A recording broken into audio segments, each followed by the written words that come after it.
చివరికి సమయానికి వైద్యం అందక రక్తం అందక చచ్చేది రెక్కాడితే గానీ డొక్కాడని నిరుపేదల విషయం.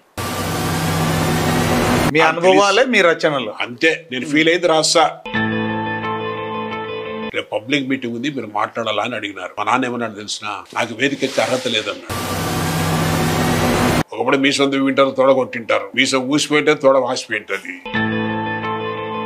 అమెరికా అంటే అదొక 5 స్టార్ జైల్. ఇది అమర్ హార్ట్, ఆ హార్ట్ టచింగ్ ఎక్స్పీరియన్సెస్. ఇది చదివిన ఎవరికైనా కళ్ళకి నీళ్ళు వస్తాయి. 2001లో బహుశా ఉగాది సందర్భంగా ఉగాది సంబరాలు అని చెప్పేసి జన విజ్ఞాన ఆధ్వర్యంలో ఒక కవి సమ్మేళనం జరిగింది. ఆ సందర్భంగా ఇన్విటేషన్లో నా పేరు వేస్తామన్నారు. నా పేరు వేయద్దండి, నాకు రాసేకి రాదు అసలు, నేను ప్రయత్నం చేస్తా, పేరు వేయద్దండి అన్నాను. ఇంకా వారం రోజులు టైం ఉంది, కానీ నాకైతే ఏదో రాయాలని ఉంది. ఏం రాయాలో తెలియదు, ఎట్లా రాయాలో తెలియదు, ఏమీ తెలియదు నాకు అసలు. ఆయన ఫీల్ అవుతాను ఏదో రాయాలని. అప్పుడు నిద్ర పట్టడం లేదు. అప్పుడు ఒకసారి అనిపించింది, ఏది ఉగాది సంబరాలు అంటున్నాం మనము. ప్రభుత్వ ఆసుపత్రిలో నిత్యం నిరుపేదలు చూస్తాను. పేదవాళ్ళు అంటే మాగిపోయి చినిపోయిన గుడ్డలు వేసుకున్న పేదవాళ్ళు. వాళ్ళ పై మీద గింజలు చల్లితే పైరు మొలుస్తుంది అనిపిస్తుంది. మట్టి పేరు పేదవాళ్ళు. భార్య పేషెంట్ అయితే 15 రోజులుగా భర్త అక్కడే ఉంటాడు అటెండెంట్గా, స్నానం చేసినాడు, మట్టి పేరుకుపోయి ఉంటుంది. మరి గింజలు వేసే పైరు మొలుస్తుంది కూడా. అట్లా పేదవాళ్ళు నేను చూస్తాను. కలర్ టీవీ మీద కూర్చుంటే దేశం చాలా కలర్ఫుల్గా ఉంటుంది. కానీ ప్రభుత్వ ఆసుపత్రిలో తెగులు చూసి అర్థమవుతుంది, కలరా అయినా, కరువు కాటకాలైనా, మలేరియా అయినా, మతకల్లోలాలైనా, చలిగాలైనా, చేతబడులైనా, చివరికి సమయానికి వైద్యం అందక రక్తం అందక చచ్చేది రెక్కాడితే కానీ డొక్కాడని నిరుపేదల విషయం. మలేరియా ప్రకృతి వైపరీత్యం, మతకల్లోలాలు మన ఇది సృష్టి, చలిగాళ్ళు, చేతబడులు, మూఢనమ్మకం, కలరా కరువు కాటకాలు. కలరా ప్రకృతి వైపరీత్యం, కరువు కాటకాలు పాలక నిర్లక్ష్యం. ఇదంతా తెలిసినప్పుడు మరి వాళ్ళు సంబరం చేసుకుంది ఎట్లా సంబరం అనేది ఫీల్ అయినప్పుడు సబ్జెక్ట్ దొరికింది. అప్పుడు రాసిన కవిత ఇది, ఘోష అనే కవిత. ఇది దిస్ ఈజ్ అవర్ మేనిఫెస్టో అంట, మానవత మేనిఫెస్టో అంట. ఇదో మంచి ఎక్స్పీరియన్స్. ఎక్కడ పోయినా కాలేజీలో ఇదే వినిపిస్తా. ఫస్ట్ ఇది వినిపిస్తే వాళ్ళకి మేమేం అర్థమవుతాం. 2003 సరిగ్గా నవంబర్, ఈ 20 కదా, నవంబర్ 22, 2003, 21 years బ్యాక్ కర్నూలులో Telugu Desam minister world record blood camp పెట్టినాడు. దానికి క్యాంపెయినింగ్ నన్ను ఇన్వైట్ చేసినారు. 3 days క్యాంపెయినింగ్లో ఉన్న 5 కాలేజెస్ తిరిగిన. లాస్ట్ కాలేజ్ అంటే రేపు ఇంకా 23rd క్యాంప్ అనగా 22nd లాస్ట్ కాలేజ్ ఫార్మన్ డిగ్రీ కాలేజ్ అని కర్నూలులో బి క్యాంప్లో ఉంది. అక్కడ last meeting. Principal was my classmate 1965. 38 years తర్వాత ఆయన కలవడం జరిగింది కర్నూలులో. ఫస్ట్ 250 స్టూడెంట్స్ ఉన్నారు. ఫస్ట్ అమర్నాథ్ రెడ్డి మాట్లాడతాడు అన్నాడు. నేను 10 నిమిషాలు మాట్లాడతాను అన్నా. అందరూ ఇట్లా కొట్టుకున్నారు. దానికి కారణం ఏమంటే ఎవరు అమర్నాథ్ రెడ్డి వాళ్ళకి ఏం తెలియదు కదా. ఐఎమ్ నాట్ ఎనీ సెలబ్రిటీ కదా. మరి ఎందుకు వింటారు 10 నిమిషాలు? అంతే కదా. అప్పుడు నేను అన్నా, 10 నిమిషాలు అంటే నీకు బోర్ అనిపించింది. I'm not a leader, I'm not a speaker, I'm not a scholar. ఈ మామూలు ఎప్పుడు చెప్పామట్లా చెప్పి నేను వేదికపైన అంటే ఒక పేదవాడు వేదికపైన ఫీల్ అవుతా అంటాను. ఉగాది సందర్భంగా రాసిన కవిత వినిపిస్తా, ఘోష. తప్పనిసరిగా వినిపిస్తున్నా. దీన్ని ఎవరు వ్యక్తిగతంగా తీసుకోవద్దండి. ఇది విన్న తర్వాత మీరు ఆలోచించుకోండి. రేపు క్యాంపులో ఎంతమంది బ్లడ్ ఇస్తారో మీరు ఆలోచించుకోండి. అది ఘోష. ఇదైతే కవిత కాదని ఎప్పుడు చెప్పు. నేను కవిని కాదనే చెప్పుకుంటాను. ఎందుకంటే కవులు అంగీకరించారు కవి అంటే. కవి అంటే దానికి ఏదో శిల్పము ఏంటంటే మనకు తెలియదు. అవన్నీ కూడా నాకేం తెలియదు సాహిత్యం.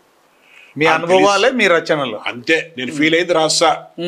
నేను కోరుకునేది ఏమంటే, నేను రాసింది ఏదైనా, నేను చేసేది ఏదైనా కానీ పేదవాడిని కంటికి తుడిచేది కావాలంటున్నా. పేదవాడిని కంటికి తుడిచేది కావాల. నేను మాట్లాడే మాట ఏదైనా పేదవాడిని చైతన్యం చేసేది కావాలంటున్నా. నేను రాసే కవిత ఏదైనా చదువురాని పేదవాడిని కూడా అర్థమయ్యేట్లు ఉండాలని కోరుకుంటా. ప్రతిదీ నా ఇంట్రెస్ట్ ఓన్లీ పేదవాడే. అంతే. నేను మేధావుల కోసం పనిచేయడం లేదు, వాళ్ళ కోసం మాట్లాడలేదు. ఎందుకంటే వాళ్ళు నాకన్నా ఎక్కువ తెలిసిన వాళ్ళు కదా. కాబట్టి ఆ ఘోష వినిపిస్తా, వినండి, ఆలోచించుకోండి. వృష సంవత్సర ఉగాదిని వినిపిస్తున్న నా ఘోష. అదే తరతరాల పీడితిని శోష. నాది వేద భాష కాదు, స్వేద భాష. పేద భాష. నాకు తెలియదు సాహిత్యం, తెలిసిందల్లా పేదల సాన్నిహిత్యమే. నాకు ఎత్తిప్రాసే కాదు, అన్నప్రాసే తెలియదు. నాకు శిల్పమే కాదు, బలపమే తెలియదు. కనుకనే అంటున్నా, ఇది మేధో భాష కాదు, పేదోని భాష, ఇది పేదోని ఘోష. తరతరాలుగా రకరకాలుగా మోసపోతున్నోన్ని పనిముట్టుగానే కానీ మనిషిగా ఏనాడు గుర్తింపబడని వాడిని, పాలించింది పరదేశీయులైనా స్వదేశీయులైనా పరకులస్తులైనా స్వకులమోడైనా లేదు నా బతుకున్న ఉగాది అనాదిగా రెక్కాడితే కానీ డొక్కాడని కూలి బతుకున్నది. మడి కోసినా మెడ కోసినా, మడి కోసినా మెడ కోసినా, నాటు వేసినా ఓటు వేసినా నాకు దక్కేది ఆ పూట కూలి మాత్రమే. ఆ కూలి కోసము ఆసామి పంచిన గంటల కొద్దీ నిలబడ్డవాడిని. ఇలా చచ్చేంత వరకు బతకడానికి నా పాటలన్నీ వస్తున్నాయి. 5 ఏళ్ళకోసారి ఎన్నికల సమరాలు, ఏడాదికి ఒకసారి కవి సమ్మేళనాలతో ఉగాది సంబరాలు. ఆ నాయకుల ఊకదంపుడు ఉపన్యాసాలకు, ఈ కవుల ఊహాలోకపు కవితా విన్యాసాలకు ముడిసరుకు చితికిన నా బతికే. ఓటు కూతలు కూసిన నాయకులకు పదవులు దక్కాయి, ఆస్తులు పెరిగాయి. నీటుగా కవితల కవులకు బిరుదులు వచ్చాయి, సన్మానాలు జరిగాయి. పూట గడవిన నాకు వీటి వల్ల ఒరిగిందేమీ లేకపోగా అవస్థల అవమానాలే మిగిలాయి. కనుకనే అంటున్నా, నా ఇల్లంతా 2 పూటలా తిండి తిన్న రోజే నాకు ఉగాది. ఎవరి వత్తాసు లేకనే నాకు న్యాయం జరిగిన రోజే ఉగాది. ఎవరి సిఫారసు లేకనే అధికారిని నన్ను ఆదుకున్న రోజే ఉగాది. ఎవరి ప్రమేయం లేకనే వైద్యం అందిన రోజే ఉగాది. నా నాయకుడిని గౌరవించే సమాజం నన్ను గౌరవించిన రోజే ఉగాది. నాకు నచ్చిన నాయకుడికి నిర్భయంగా నేను ఓటు వేసుకున్న రోజే ఉగాది. సమసమాజ స్థాపన జరిగిన రోజే ఉగాది. టెహల్కా కెమెరాలకు భయపడి నిజాయితీ పరుల గద్దెనెక్కిన రోజే ఉగాది. కవి సమ్మేళనంలో నేను పాల్గొన్న రోజే ఉగాది. నా కవిత చదువురాని పేదవానికి సులువుగా అర్థమైన రోజే ఉగాది. చివరిగా దేశంలో రక్తం కొరత తీరిన రోజే మానవతకు ఉగాది అనేది నా ఘోష. అంటే మామూలుగా పేద పిల్లలు ఉంటే ఎక్కువ చప్పట్లు వస్తాయి చివరిలో. టౌన్లో పిల్లలకి అంత తెలియదు, పల్లె జీవితం తెలియదు. కానీ అక్కడ జరిగింది ఏమంటే, ఓటు కూతలు కూసిన నాయకులకు పదవులు దక్కాయి, ఆస్తులు పెరిగిన వెంటనే అందరూ చప్పట్లు విజయలు కొట్టారు. కారణం ఏమంటే, వేదిక పైన మినిస్టర్ కూర్చున్నాడు. వేదిక పైన మినిస్టర్ కూర్చున్నప్పుడు ఎవరు ఈ మాటలు చెప్పలేరు కదా. కానీ నేను చెప్పేసిన. దిగి వచ్చిన తర్వాత మినిస్టర్ అనుచరులు 5 మంది ఇన్స్టెంట్గా చుట్టుకున్నారు. కొడతారేమో అని ఆశించినా, జనం కోసం దెబ్బలు తింటే మన బలం పెరుగుతుంది అన్న ఆశ. అంతే, అది హైలైట్ అవుతుంది ప్రెస్లో కదా. అని కొట్టకపోగా, సార్ ఏం చెప్పినారు సార్, మీరు చెప్తే నిజం సార్, ఎవరు సార్ ఇవి చెప్పేవాళ్ళు, అంతా పొగిడేవాళ్ళే మంత్రుల ముందర అంటే, చేదు నిజం ఇది. చేదు తినడం నిహారికి ఎంత అవసరమో, చేదు నిజాలు మాట్లాడుకోవడం దేశానికి ఎంత అవసరం. రాజకీయ నాయకులు అధికారులు తెలిసినా మాట్లాడలేరు. అలాంటి వాళ్ళే మాట్లాడతాం. ఎదగాలని ఆశ లేదు, పడిపోతున్న భయం లేదు. నేను జర్నలిస్టులో లేను, జనాల్లో ఉన్నా. కమిటీలో లేను, కమ్యూనిటీలో ఉన్నా. కాబట్టి నిర్భయంగా మాట్లాడతా. సరే మీరు ఎంఏ లిటరేచర్ అన్నారు, నేను MA political science. MA literature అంటే మీకు అర్థం కాకుండా రాసావన్నీ అన్నా కదా. కరెక్ట్. ఎందుకంటే వాళ్ళు రాసేది మాకే అర్థం కాదు. దాంట్లో ఎంతో ఉంటాయి, సాహిత్యము ఏమేమి ఉంటాయి మనకి తెలియదు. అవన్నీ కూడా పదాలకు అర్థాలు కూడా సేపు ఉన్నా నేను మాట్లాడేది కోసమే. మరి ఇది విన్న చోట అందరూ కూడా ఎక్కడన్నా కానీ కాలనీలో ఇస్తే దగ్గరకు వచ్చి అయా ఏడిపించినావే అంటారు పేదోళ్ళు. నేను చెప్పేది కూడా అబ్జర్వ్ చేస్తాంట. అంటే మీరు 21 సంవత్సరాల కిందట రాసింది ఇప్పటికీ అదే జరుగుతుంది సమాజం. అంతే. దీంట్లో మారింది ఏమంటే ఒకప్పుడు మనం పల్లె జీవితం నాకు బాగా తెలుసు కదా. ఒకప్పుడు పల్లెలో పేదవాడు మన నిన్ననే పనికి వచ్చిన పేదవాడు మరుసటి రోజు కూలి డబ్బుల కోసం మన ఇంటి దగ్గరికి వచ్చింటాడు. మన ఇద్దరం బాధకాన్ని కొట్టుకుంటూ ఉంటాం. అతను వచ్చి మన వాకిల దగ్గర నిలబడుకుంటాడు. వచ్చినది కూలి డబ్బుల కోసమే కదా. ఉంటే వచ్చి లేకపోతే రేపు పోరా రేపు రా అని చెప్పొచ్చు కదా. మనం మాట్లాడుకుంటుంటాం. చివరికి పాపం అతను అయా అంటాడు, ఓ బాయ్ ఇస్తాంపాయ ఎక్కడ కొట్టుకోలేదు బాయ్, ఇల్లు అమ్ముకోలేదు పోయి అది దబాయిస్తారు. అరే వాడి బతుకేమి, మన విషయం కూలితో డబ్బు తీసుకుపోయి వాడు గింజలు తీసుకోవాలి కదా అని ఆలోచించరు. ఇది ఒకప్పుడు పరిస్థితి. ఇవన్నీ నేను చిన్నప్పటి నుంచి అబ్జర్వ్ చేసేవాడిని. ఈ పొద్దు ఆ పరిస్థితి లేదు. మిగతావన్నీ అట్లే ఉన్నాయి. ఎక్కడా మార్పు లేదు. ఇది ఎప్పుడు మారుతుందో మనకు తెలియదు. కాబట్టి ఈ రకంగా ఇట్లా ఫీల్ అయ్యి నేను ఏదనుకుంటే ఇది రాసింది నేను ఫీల్ అయ్యి రాసిన ఈ రకంగా చెప్తాను. వాస్తవాలు అవన్నీ దగ్గరగా కాదు, వాస్తవాలే. వాస్తవమే ప్రతిదీ. ఆ రకంగా ఫస్ట్లో ఘోష అనే బుక్ వేసినాను. దాన్ని పుస్తకావిష్కరణ కూడా నేను ఒక దుర్గం సిఆర్ దగ్గర దుర్గం అనేది కూలీ నారాయణ అని ఉండేవాడు. ఆ కూలీ నారాయణతో ఆవిష్కరించుకోవాలనుకున్నా. నారాయణ పేరే వేసిన. నారాయణ వలస పోయినాడు. కాబట్టి మా ప్రెస్ వర్కర్ నారాయణతో చెప్పించిన 2004లో. తర్వాత ఇక నేను యాక్ట్లో ఉన్నా, నేను బుక్లు అయితే వేయలేదు. 2019లో 3 పుస్తకాలు వేసిన. 2019 3 పుస్తకాలు ఒకేసారి వేసిన.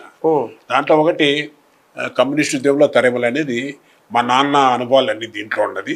ఓకే. ప్లస్ మా ఫ్యామిలీ మెంబర్స్ పార్టీలో పనిచేసే వాళ్ళు. మీ నాన్నగారా శ్రీరామ్ రెడ్డి.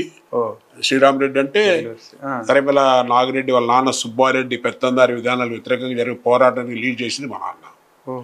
సుబ్బారెడ్డి మధ్యవర్తులతో చెప్పంపేవాడు, వాళ్ళ కుటుంబాన్ని ఎన్నోసార్లు సాయం చేసినా కదా, ఆ పిల్లోడైనా నాకు వ్యతిరేకంగా పోరాటం చేసింది. దీనికి బ్యాక్గ్రౌండ్ ఎవరు? తరిమల నాగిరెడ్డి. వాళ్ళందరూ యూజీలో ఉన్నారు, మా నాన్న లోకల్గా ఉన్నాడు. అప్పుడు మా నాన్న సమాధానం ఏమంటే, మీరు మాకు సాయం చేసింది వాస్తవం, దానికి మీ ఘాటిపైన కసిపుడిచి మీరు రుణం తీర్చుకుంటాం, అంతేగాని మీరు ప్రజలకు వ్యతిరేకం చేస్తే దాన్ని వ్యతిరేకిస్తాం మేము అనే పదిలో సమాధానం చెప్పిస్తున్నాడు. మా నాన్న చాలా, నాకు నిజంగా చెప్పాలంటే మా నాన్న ఇన్స్పిరేషన్. ఎప్పుడో నిత్యం గుర్తొస్తాడు. ఎట్లా అంటే, ఎక్కడ నేను వేదిక ఎక్కలే నేను ఇదే మా నాన్న గుర్తొస్తా అంటాడు. 1975లో ఊర్లో నేను ఉన్నప్పుడు, ఎంఏ అయిపోయింది 72లో. ఊర్లో ఉన్నప్పుడు ఇంత పల్లెల్లో ప్రశాంత వాతావరణం లేదు. ఏందబ్బా ఇదంతా ఎట్లా ఉండేది అని చెప్పేసి యూజర్ సంఘం పెడదామని యూజర్ సంఘం పెట్టడం జరిగింది. ఆ సందర్భంగా మా ఫ్రెండ్స్ అంతా ఊర్లో తిరుగుతున్నాం అందరి దగ్గరికి. అంటే పబ్లిక్ మీటింగ్ ఉంది అని మా ఫ్రెండ్స్ అంతా మా నాన్న దగ్గరికి పోయినాం. మా నాన్న దగ్గర ఫైనాన్షియలీ వెరీ జీరో. మా నాన్న 10 ఏళ్ళ సర్పంచ్. మాది 100 acres ప్రాపర్టీ మాది. మా నాన్నకి 50 ఎకరాలు. అయినా పైసా లేదు, ఎందుకంటే ఫైనాన్షియల్గా వ్యవసాయం దెబ్బతినింది. ఎప్పుడు మా నాన్న కమ్యూనిస్ట్ పార్టీ అనుకుంటే తిరిగేవాడు పాపం. మా చిన్ననే మాకు అంత గార్డెన్. అట్లా కండిషన్లో మా నాన్న ఉన్నాడు, వెరీ సెన్సిటివ్. మేము లోపల పోతానే చందాకు వచ్చినారేమని, నా దగ్గర ఏం లేదు అన్నాడు మా ఫ్రెండ్స్తో. అమ్మ నేను డబ్బు అడిగి రాలేదు, రేపు పబ్లిక్ మీటింగ్ ఉంది మీరు మాట్లాడాలా అని అడిగినారు. మా నాన్న ఏమన్నాడు తెలిసిన, నాకు వేదిక ఎక్కే అర్హత లేదన్నాడు. ఎందుకు మా అట్లాంటావు అన్నారు. నైతిక విలువలు కోల్పోయిన తర్వాత వేదిక ఎక్కకూడదు, వేదిక ఎక్కి మాట్లాడిన మాటకు విలువ ఉండదు అన్నాడు. నాకు ఇది కళ్ళకు నీళ్ళు వస్తుంటాయి. ఎవరు సార్ అంత ఓపెన్ గా ఎవరు చెప్తారు? ఇది అంటే అంత నిజాయితీగా స్పీచ్ పిలుసురా అంటే ఎప్పుడెప్పుడు సభల్లో పిలిస్తే గంటలు గంటలు మాట్లాడాలి ఉంటారు. ఇప్పుడు చూస్తే ఎక్కడ చూసినా 90% వాళ్ళే ఉంటారు. వెయిటింగ్, నన్ను పిలిచలేదని వాళ్ళే ఉంటారు కదా. మరి నాకు మా నాయన గుర్తొస్తా ఉంటాడు. ఏం చేయలేం, అట్లా అట్లా ఉంది. కాబట్టి జనం కోసం పనిచేయమని చెప్పేవాడు మా నాన్న. చివరకు లాస్ట్కి ఈ రకంగా ఏదో నాకైతే ఏదో నేను చేయాలి లాస్ట్కి ఏదో యాక్టివిటీ దొరికింది. I'm happy. 30 yearsగా ఏమైనా ప్రజల్లో ఉన్నారు, ప్రజల కోసమే చేస్తున్నారు. నాకు ఒకసారి ఆయన అడిగినాడు, డాక్టర్ ఒంగోలు డాక్టర్ నాగేశ్వరరావు అని జన విజ్ఞాన స్టేట్ సెక్రటరీ అడిగినాడు, అమర్నాథ్ రెడ్డి గారు వాట్ ఈజ్ యువర్ బ్యాక్గ్రౌండ్ అన్నాడు. జనం కోసం పనిచేయమని చెప్పిన తండ్రి కొడుకును, జనం కోసం పనిచేయండి నాన్న అని చెప్పే కొడుకు తండ్రిని. మా నాన్న శ్రీరామ్ రెడ్డి, నా కొడుకు లెనిన్ బాబు, ఇద్దరు జనం కోసం పనిచేయమని చెప్పారు. వాళ్ళ వల్లే నేను పనిచేస్తాను. నా కొడుకు ముందర నేను always I feel very guilty before my son. నేను అంటాను బాబాయ్ ఐ ఫీలింగ్ గిల్టీ అంట. వైన్ అన్న అంటాడు. అంటే నేనేం సంపాదించలేదు, ప్రింటింగ్ ప్రెస్ పెట్టినాం మేము. ప్రింటింగ్ ప్రెస్ అంటే అనంతపురం ప్రింటర్స్ అని నేను మా బ్రదర్లో రంగారెడ్డి, వికే రంగారెడ్డి ఇద్దరు కలిసి పెట్టినామంటే నేనే అంత జరిపింది. Failure as a business man. Printing press పెట్టి కరప్ట్ అఫీషియల్స్తో కరచాలం చేసి 2 లక్షలు సంపాదించుకోవచ్చు. ప్రింటింగ్ ప్రెస్లో బిల్ వేసేది డబ్బులు తీసుకునేది కదా, అటు సంపాదించాలి దాంట్లో చూస్తున్నాం మేము కదా. ఆ పని మనం చేయలేము, ఎందుకంటే నిజాయితీ ప్రధానమైన నిజాయితీ కదా. నిజాయితీ ఉంటేనే మనం వేదిక పైన మాట్లాడగలం కదా. కానీ అట్లేం అవినీతి పని కూడా ఎంతో మనకన్నా గట్టిగా మాట్లాడతారు. మనం అట్లా అనుకుంటాం కానీ వాళ్ళు ఇంకా మనకన్నా ఎక్కువ మాట్లాడతారు. మరి నేను ఫెయిల్యూర్ బాబు అన్నప్పుడు నా కొడుకు ఏమంటాడు, why do feel like that అన్నా, as a businessman you failure but as a social worker successful, be happy, I'm here to support అని చెప్పి కొడుకు నాకున్నాడు. అట్లే సపోర్ట్ చేసే కోడలు సృజన నాకుంది. అట్లా మా తమ్ముళ్ళు మొత్తం వాళ్ళందరూ నాకు సపోర్ట్ చేస్తారు. కాబట్టి నా భార్య శాంత, అందరూ. తమ్ముడు కూడా బాగా చేస్తుంటాడు. తమ్ముడు అంటే మా తమ్ముళ్ళు కూడా చెప్పాలంటే ప్రత్యేకంగా ఇప్పుడు వెరీ రేర్. మా తమ్ముడు అంటే మా చిన్నాన్న కొడుకు, నేను కలిసే ఉంటాం. మా నాన్నగారు చనిపోయి 42 ఏళ్ళు అయింది. ఇప్పటికి ఇద్దరు కలిసే ఉన్నాం. అంటే మా అమ్మ 2 ఏళ్ల వయసులో చనిపోతే మా తమ్ముని వాళ్ళ అమ్మ నన్ను పెంచింది. పిన్ని, మా పిన్ని అంటే అక్క అంటాం మేము, మా ఇంట్లోనే పెరిగింది ఆమె. మరి వాళ్ళు పెంచినారు, మా నాన్నగారు చనిపోయినా మేము ఇద్దరు కలిసే ఉన్నాం. మా తమ్ముడు పుల్లారెడ్డి తరిమల్లో ఉంటాడు, వానికి 3 బిడ్డలు, నా దగ్గరే పెరిగినారు. నాకు ఒకడే కొడుకు. మరి పుల్లారెడ్డి తోట వ్యవసాయం అంతా రోజు 365 days చేపిస్తాడు. వచ్చిన డబ్బంతా నా అకౌంట్ చేపిస్తాడు. మళ్ళీ ఏంది అడగడు, ఏమి అకౌంట్ అడగడు. ఏమనేది మరి మా స్టెప్ మదర్స్ ఇద్దరు హైదరాబాద్లో ఉంటారు, విశ్వనాథ్ రెడ్డి అండ్ లుగుంబాని. వాళ్ళిద్దరూ నేనేం చెప్తే అది కదా, ఎవరికన్నా పూర్ స్టూడెంట్ ఉంది హెల్ప్ చేయాలంటే 1 minute. కాలంలో సొంత తల్లి పిల్లలే ఒకటై కలిసి ఉండరు, ఫైనాన్షియల్ గా గొడవలు వస్తాయి, దానివల్లే వచ్చేది కదా. కానీ మీ నాన్నకు రెండవ భార్య వాళ్ళు కూడా ఇప్పుడు మీరు చెప్పినట్టే చెప్పినట్లే వింటారు. ఎప్పుడూ చెప్పుకుంటాను, చెప్పాల్సి వస్తాను చెప్తాను. నిజంగా గ్రేట్. ప్రభుత్వ హాస్పిటల్లో చేతులు ఎత్తి ముక్కాలి. ప్రభుత్వ హాస్పిటల్ బ్లడ్ బ్యాంక్ లో 2 ఫ్రిడ్జ్లు చెడిపోయినాయి. ఎవరు పట్టించుకో దాని గురించి. ఒక రోజు పోయి చూస్తే నాకు విషయం అర్థమైంది. ఏది అసలు అని ఫీల్ అయినా, రాత్రి అంతా నిద్ర పట్టలేదు. ఆడిటి వాళ్ళు ఉండదామా, ఎంపీ రంగాయన ఉండదామా ఆలోచిస్తానా. పొద్దున్నే మా బ్రదర్ ఫోన్ చేసినాడు అనుకోకుండా. విశ్వనాథ్ ఫోన్ చేసినాడు, విశ్వనాథ్ ఇట్లుంది, 2 ఫ్రిడ్జ్లు చెడిపోయినాయి, ఎంత అవుతుంది? 5 lakhs.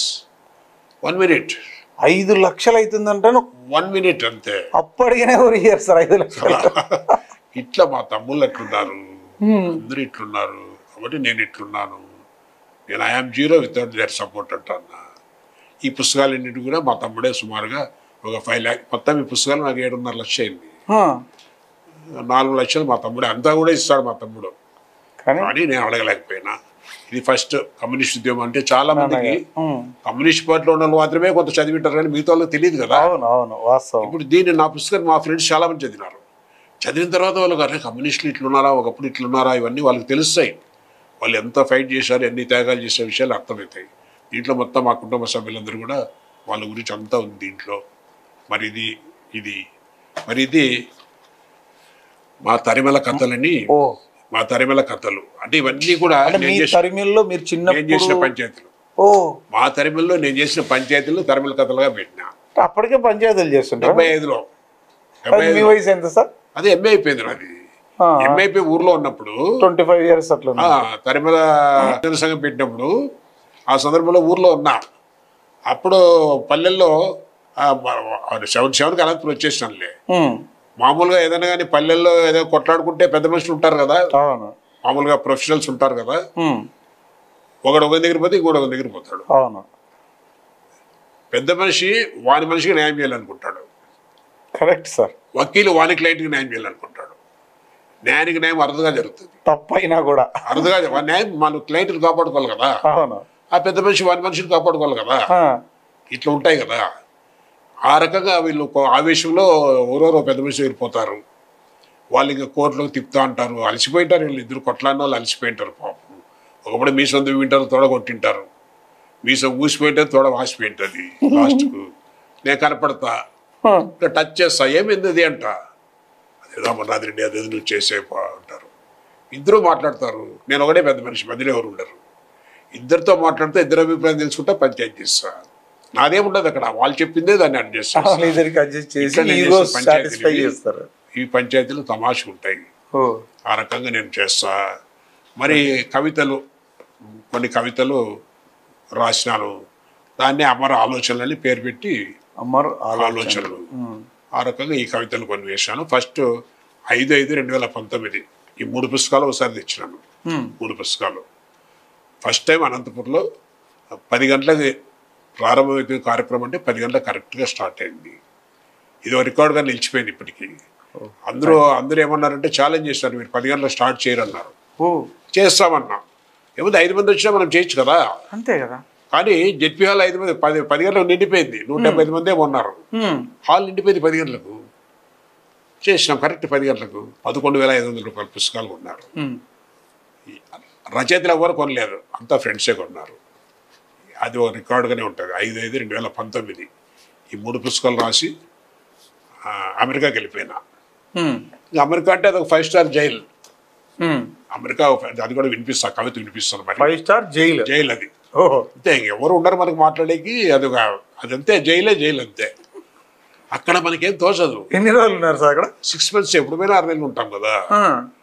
కాబట్టి ఆ సందర్భంలో మనకేం తోచదు కదా. అప్పుడు ఇక నా అనుభవాలన్నీ దండిగా ఉన్నాయి కదా.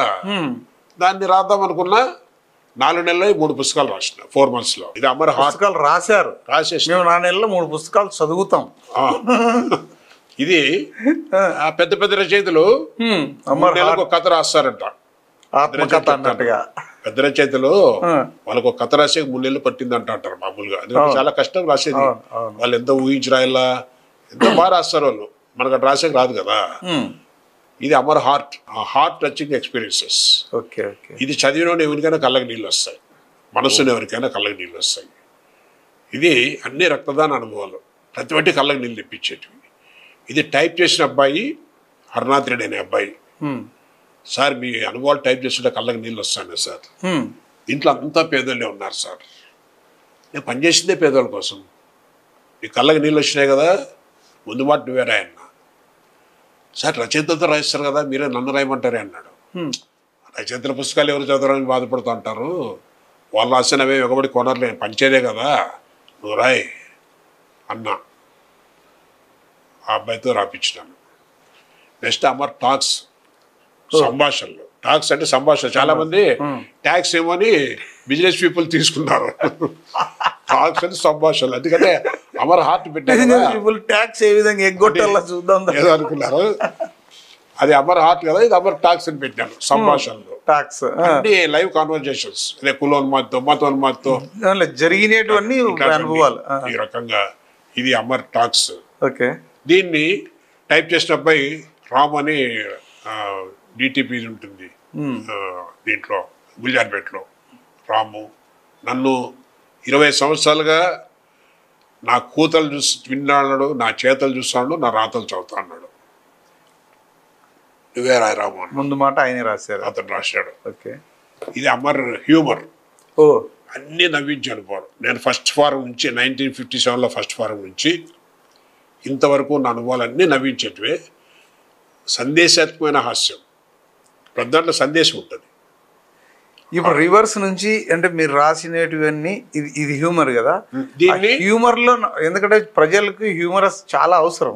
దీన్ని హ్యూమర్ రంగనాయకుడు రాజేష్ ఫోటోస్టాట్ ఉంది కదా, రంగనాయకుడు చేసినాడు. అతన్నే రాయమన్నా, అతను అన్ని నవ్వుతూనే టైప్ చేసినాడు. పక్కన ఫోటో ఎవరిది సార్, అటు సైడ్ ఇటు సైడ్? మీదే? అదే ఫోటో ఇది. ఓ అప్పుడు ఆ విధంగా ఉన్నారు అంటే మధ్యలో ఫోటో గుర్తుపడుతున్నాం కానీ ఇటు సైడ్ గుర్తుపట్ట. అదే దాన్నే ఏదో ఇట్లా పెట్టేసినారు. Okay okay okay. అదే ఫోటోనే. ఇదే అమర్ హ్యూమర్ సార్. ఈ 3 పుస్తకాలు. దీన్ని కరోనా టైంలో కలెక్టర్ గంధం చంద్రుడితో ఆవిష్కరించినాడు. ఇది ఆ టైంలో ఆ రైటర్స్ కూడా దీని అంతా కవర్ పేజ్ డిజైన్ చేసింది చంద్రశేఖర్ రెడ్డి, కమలానగర్లో ఉంటాడు. అతనితో చేయించిన, అందరికీ కలెక్టర్తో సన్మానం చేయించిన. They are very happy. మేము సైతం రక్తదానం చేస్తాం. చిన్న పుస్తకం 12 పేజీలు. అంటే చిన్న పిల్లలు చదువుకున్నట్లు, స్కూల్ పిల్లలు చదివేట్లా దీన్ని ఒక ఎక్స్పీరియన్స్ రాసిన. అంతే. ఈ ఎక్స్పీరియన్స్ ఎక్కువ చెప్తా అంటాను నేను.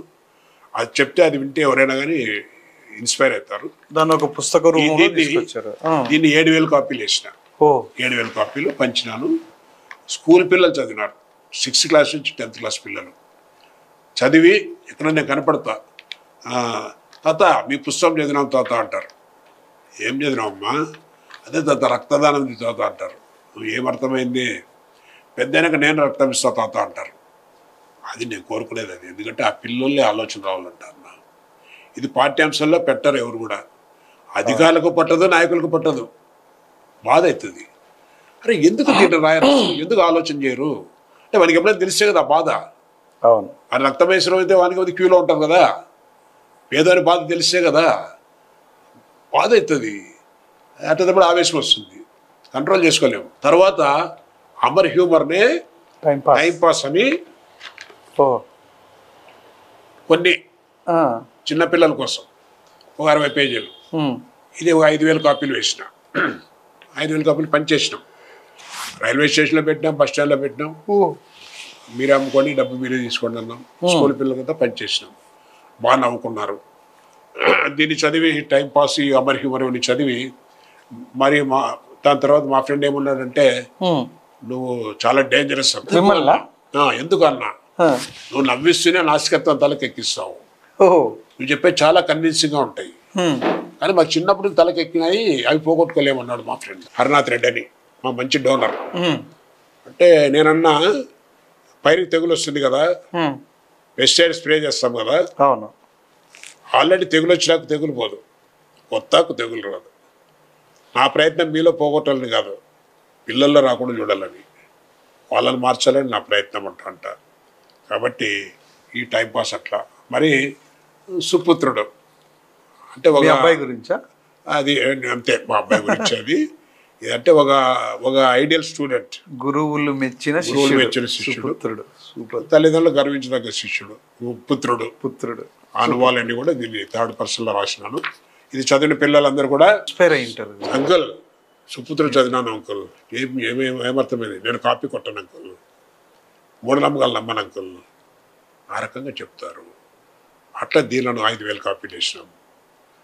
ఈ పద్ధతుల్లో మరి ఈ కొత్త పంట కొత్త నీరు అని ఒక సినిమా ఎప్పుడో పాతది చూసినట్టు గుర్తు నాకు. మీరు కూడా ఈ కొత్త పంట అని పెట్టినారు. చాలా మంది రైతులు ఇదేదో కొత్త వెరైటీనేమని చదివినారు, కళ్ళకి నీళ్ళు పెట్టినారు. ఒక అతను ఇంజనీర్ కమ్ రైతు రంగారావు అని ఆల్మోస్ట్ వాళ్ళు ఏడుస్తూ ఫోన్ చేసినాడు. సార్ అమర్నాథ్ రెడ్డి సార్, ఇంకోసారి ఎవరైనా అట్లా పరిస్థితుల్లో మీ దగ్గరికి వస్తే నాకు ఫోన్ చేయండి, చేతనైనా సాయం చేస్తా అన్నాడు. ఒక లక్ష్మీదేవమ్మని సిపిఎం కార్యకర్త, ఇప్పుడు చదివినాను సార్, కళ్ళకి నీళ్ళు వచ్చినాయి సార్ అన్నాడు. అంటే రైతులు వ్యవసాయం దెబ్బతిని అప్పుల పాలైపోయి బిడ్డ పెళ్లిళ్ళ కోసము, వైద్యం కోసము కిడ్నీలు అమ్ముకునేకి రావడం. కిడ్నీలు అమ్మిస్తారని వస్తారు పాపం. అయ్యో నేను కిడ్నీలు అమ్మించాను కదా, రక్తం ఊరికే ఇప్పించేవాడిని. మీ దగ్గరికి వచ్చారా సార్? అట్లా వచ్చినారు. అయ్యో బిడ్డ పెళ్లి చేయాల, కిడ్నీ అమ్మండి సార్ అట్లా కానీ. అయ్యో నాకు తెలియదా బాబు, మీరు ఏదో అమ్మే వాళ్ళు ఎవరో సిటీల్లో ఉంటారంటే నాకేం తెలియదు.